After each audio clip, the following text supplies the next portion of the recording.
আপনার পার্টনারের কাছে সহজ হতে শিখুন, নম্র হতে শিখুন। রিলেশনশিপ কোনো ম্যাটেরিয়ালিস্টিক ব্যাপার নয়, বা কোনো ব্যাটল নয় যে আপনাকে জিততে হবে। তার চোখের জল উপচে পড়ার আগে বুকে টেনে নিতে শিখুন। সময়ে সময়ে ঠোঁট ছোঁয়ার আগে মনের হদিস নিন।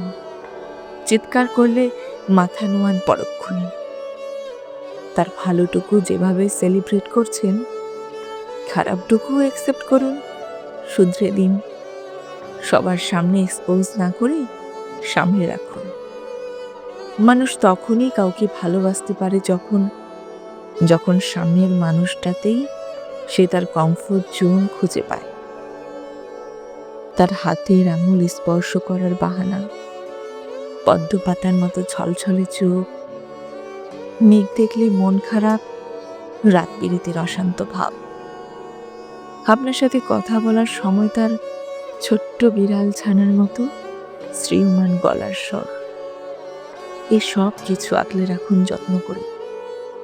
ভুলবশত অন্যায় করে থাকলে কপালে আলতো চুমুর ভাজে সরি বলাটাও শিখুন এবার। ভালোবাসলে মানুষ গাছ হয়, একে অপরের বুকের জমিনে অবাধ শিকড় ছড়াতে থাকে। এই রোজকার স্ট্রেস, দায়িত্ব, কর্তব্য, টুডু লিস্টের একঘেয়ে কংক্রিটের ভিড়ে ভালোবাসাই তো আপনার সবুজায়ন।